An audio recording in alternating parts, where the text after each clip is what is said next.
Enemies, welcome back.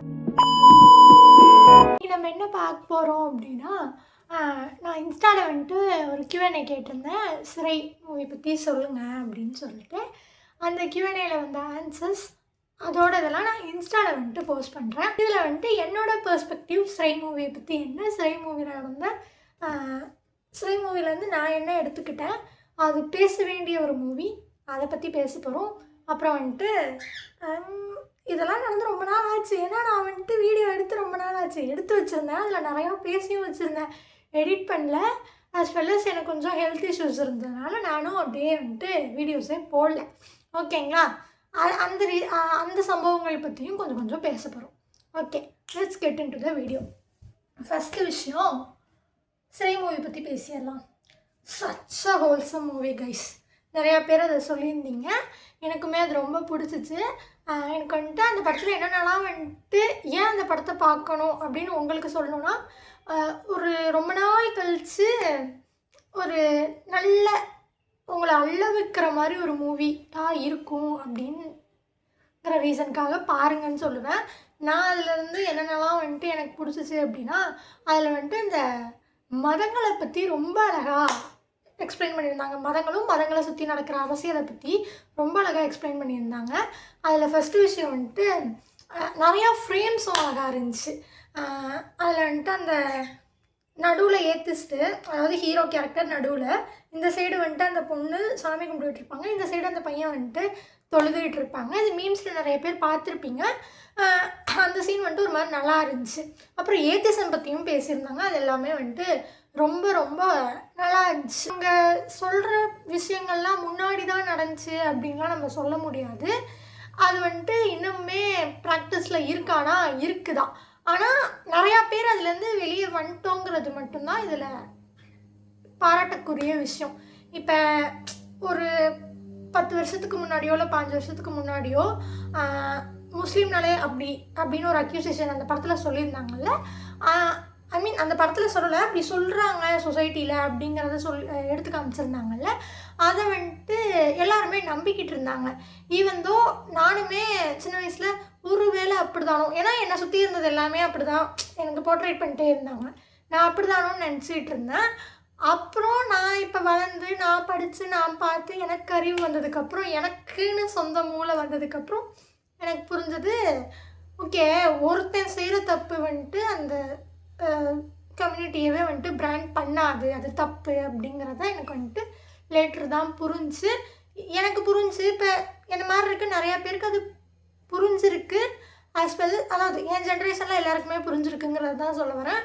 நிறையா பேர் அதை வந்துட்டு அப்படி எடுத்துக்க மாட்டோம்.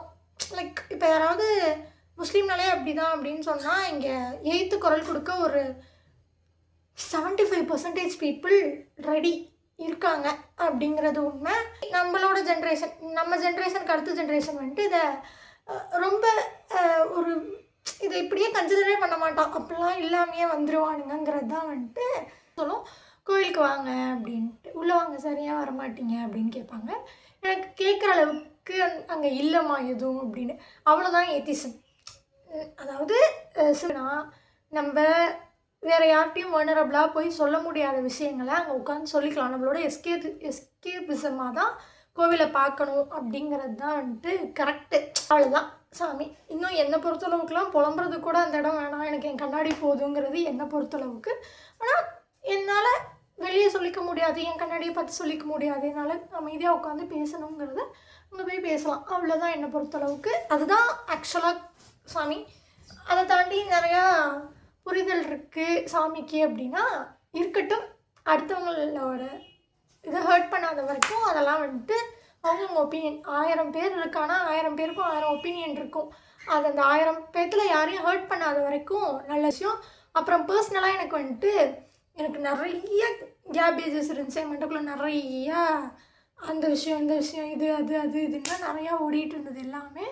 நான் அவங்களுக்கு அழுவுறேன்னு உட்காந்து அழுது, அதாவது அந்த படத்துக்கு அழுவுறேன்னு அழுது, எனக்கு இதெல்லாம் வந்துட்டு வெண்ட் அவுட் ஆகிடுச்சு. ஒரு மாதிரி சம்பவம் எதை பற்றி பேச போகிறோம் அப்படின்னா, அந்த பார்லிமெண்ட்டில் அவர் வந்துட்டு ரேப் இஸ் இன்வெர்ட்டிபிள் அந்த கிளிப்பை நான் ஆட் பண்ணுறேன்.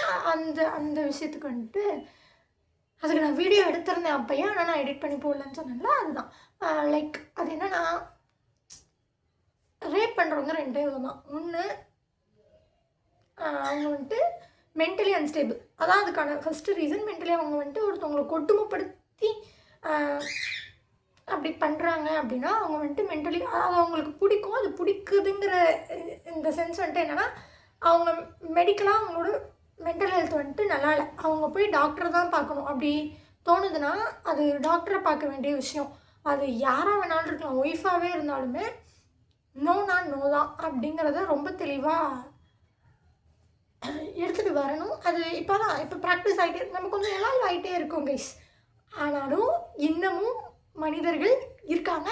லைக் அவர் மாதிரி அவர் பேசினார்ல, அதுதான் வந்துட்டு இந்த second cause of rape. First cause நான் சொன்னது. செகண்ட் காஸ் வந்துட்டு, நீ பொண்ணு தானே, உன்னை பண்ணிட்டா நீ என்ன பண்ணிடுவேன்.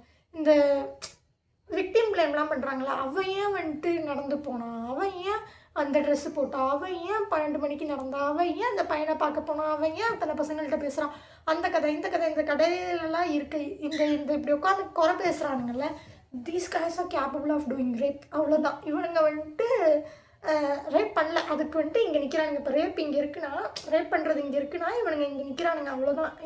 இவனுங்களும் ஒன்று தான். இவனுங்க நிறையா சான்சஸ் இருக்குது இவங்க ரேப்பிஸ்டாக மாற. இவங்களுக்கெல்லாம் மைண்ட் செட் என்னென்னா, பொண்ணு தானே, இவங்களை என்ன பண்ணால் அடக்கி வைக்கலாம் அப்படின்னா, ரேப் பண்ணிட்டா இந்த பிள்ளைங்க வெளியே வராதுங்க அப்படின்னு இவனுங்க நினச்சிக்கணும். அந்த அதுக்கப்புறம் அவங்களுக்கு ஒரு லைஃப் இல்லை அப்படின்னு தானே நம்ம புரிஞ்சு வச்சுருக்கோம். நம்மளே இப்போ எனக்கே வந்துட்டு பொண்ணு தான், இப்போ உட்காந்து எனக்கே ஏதாவது ஒன்று நடக்குது அப்படின்னா,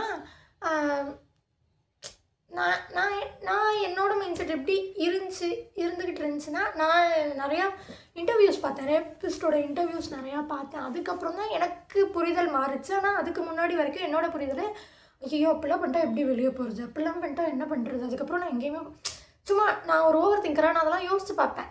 ஒருவேளை அப்படி நடந்துருச்சுன்னா, நம்ம நைட்டு இத்தனை மணிக்கு இங்கே வெளியே போகிறோம், இது நடந்துருச்சுன்னா இதுக்கப்புறம் நம்ம வெளியே போக மாட்டோம், உயிரோடு இருக்க மாட்டோங்கிற அளவுக்கு நான் யோசிச்சிருக்கேன். ஆனால் இந்த இன்டர்வியூஸ் எல்லாம் பார்த்ததுக்கப்புறம் எனக்கு புரிஞ்சது, இது என்னை ஸ்டாப் பண்ணிடுமா. ஏன்னா இவனுங்க மைண்ட் செட்டு, நான் இதை பண்ணிட்டா அவள் திருப்பி வெளியே வர மாட்டாள் அப்படிங்கிறது தான் இவனுங்களோட மைண்ட் செட்டு. லைக் அவர் சொன்ன மாதிரி, அவர்லாம் அந்த அந்த ஆணவத்தில் ஆம்பளை மாமா அந்த ஆணவத்தில் அவனுங்களாம் பேசிக்கிட்டு இருக்கானுங்க, பண்ணிக்கிட்டு இருக்கானுங்க. அதாங்க ஃபஸ்ட்டு காசே.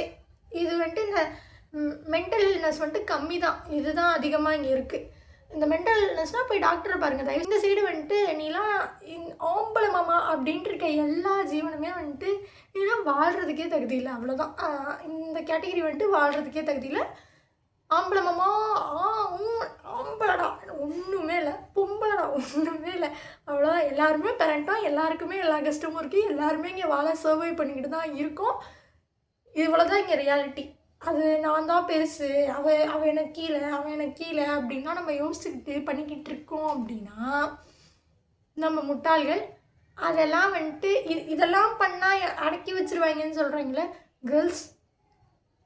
உங்களுக்கு சப்போஸ் அந்த மாதிரி நீங்கள் ஒரு இஷ்யூவில் இருக்கீங்க அப்படின்னா, இஷ்யூ உங்களுக்கு நடந்துருச்சு, உங்களுக்கு அந்த மாதிரி ஒரு கேஸ் நடந்துருச்சு அப்படின்னா, இது எந்த அளவுக்கு உங்களுக்கு நான் சொல்கிற புரிதல் உங்களுக்கு எப்படி புரியுது, என்னோட புரிதல் உங்களுக்கு புரிய வைக்க முடியுமான்னு எனக்கு தெரில. ஆனால் நான் சொல்கிறது என்னென்னா, இப்போ எனக்கே அப்படி நடந்துருச்சுனாலும் நான் வந்துட்டு என்னோட ஃபிசிக்கலாக நான் வந்துட்டு ரெடினா, நான் திருப்பி வேலைக்கு போவேன், திருப்பி நான் 10 மணிக்கு நைட் அவுட் போவேன், திருப்பி எனக்கு பிடிச்ச ட்ரெஸ்ஸை போடுவேன். இதெல்லாம் தானே இவனுங்க ரீசன்னு சொல்லுவாங்க. இதெல்லாம் நான் வந்துட்டு எனக்கு பிடிச்சதே என்னோட கம்ஃபர்டபுளில் நான் பண்ணுவேன். அதை பண்ணுங்க. அதெல்லாம் அவனுங்க அதுக்கப்புறம் வேறு என்ன பண்ணால் இதுங்களை அடக்க முடியும் அப்படின்னு அவனுங்களுக்கு ஒரு மைண்ட் செட் வந்துடும். இவனுங்க மைண்ட் செட் பூராவுமே இப்படி இருக்குங்கிறது தான் எனக்கு அந்த இது பார்த்தப்போ பேசணும். அப்புறம் வந்துட்டு இந்த சைடு வீடியோ எடுத்து அந்த கேரளா இன்சிடென்ட்டு, டே ஏன்டா இப்படிலாம் பண்ணுறீங்க அப்படி இருக்கு எனக்கு. அது வந்துட்டு எவ்வளோ சென்சிட்டிவான விஷயம் தெரியுமா. அதை எத்தனை பேர் தெரியுமா ஃபேஸ் பண்ணியிருக்கோம். நான் எத்தனை தாட்டி தெரியுமா ஃபேஸ் பண்ணியிருக்கேன். இந்த லைஃப்பில் பொண்ணாக பிறந்த எல்லாருமே அந்த மாதிரி, பொண்ணுன்னு இல்லை பசங்களுக்குமே நடக்குது. நான் நிறையா என் ஃப்ரெண்ட்ஸ் சொல்லி கேட்டிருக்கேன். எனக்குமே இருந்திருக்கு.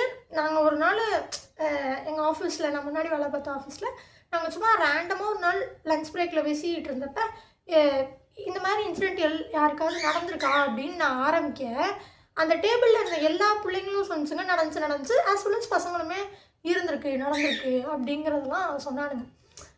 அந்த இன்சிடெண்ட் இங்கே ரொம்ப நடந்துக்கிட்டு இருக்கு. அது பேசக்கூடிய விஷயம், அது தப்பு, அதை நான் சரின்னு சொல்லலை. ஆனால் அதை கண்டென்ட் ஆக்குறது எப்படி கரெக்டுன்னு தான் எனக்கு புரியல. அவங்க வந்துட்டு அது இப்போ எப்படி ஆயிடுச்சுன்னா, அவர் அதை உண்மையாலுமே பண்ணியிருக்கலாம், பண்ணாமலேயும் இருக்கலாம். அங்கே இருந்தவங்களுக்கு தான் தெரியும். அந்த வீடியோ அந்த சம்பவத்தில் இருந்தவங்களுக்கு மட்டும்தான் அது தெரியும். நீ வீடியோ அந்த பொண்ணு எடுத்து போய் அந்த ஸ்டேஷனில் கொடுத்துருந்தாலோ, இல்லை அவங்க என்ன சொன்னாங்க, வேற ஒருத்தவங்களுக்கு பண்ணாங்க, ஸோ எனக்கும் பண்ணுவாங்க அப்படின்னு நினச்சி நான் வீடியோ எடுத்தேன் சம்திங் அந்த மாதிரி தான் சொல்லியிருந்தாங்க. இவங்க போயிட்டு அந்த பொண்ணுக்கு நடக்கிறப்பயே டக்குன்னு கேமரா எடுத்து இது பண்ணியிருக்கலாம், இல்லைன்னா அந்த இடத்துலையே கத்தியிருக்கலாம். கேமரா எடுத்துருக்கணும், போலீஸ் ஸ்டேஷனில் கொடுத்துருக்கணும்லாம் வேண்டாம், அந்த இடத்துலையே கத்தியிருந்தா அங்கே நான் அடுத்து சொல்கிறேன் ஒரு 10 பசங்களாவது சண்டைக்கு வந்திருப்பானுங்க. அது ஒரு பெரிய அங்கேயே அவருக்கு அசிங்கமாக இருந்திருக்கும். அவர் அடுத்த தாட்டி அதை பண்ண பயந்துருப்பார். இன்னும் எக்ஸ்ட்ரீமாக எனக்கு அது தப்பு, எனக்கு அது அந்த இது மட்டும் பத்தாதுன்னா நீங்கள் போய் அதுக்கப்புறம் ஸ்டேஷனில் கம்ப்ளைண்ட் கொடுத்துருக்கலாம், இதெல்லாம் நடந்திருக்கலாம். ஆனால் அதை விட்டுட்டு அதை எடுத்து சோஷியல் மீடியாவில் போடுறது எந்தளவுக்கு கரெக்டுன்னு எனக்கு தரலை. அது சோஷியல் மீடியாவில் போட்டால் தான் தப்பு.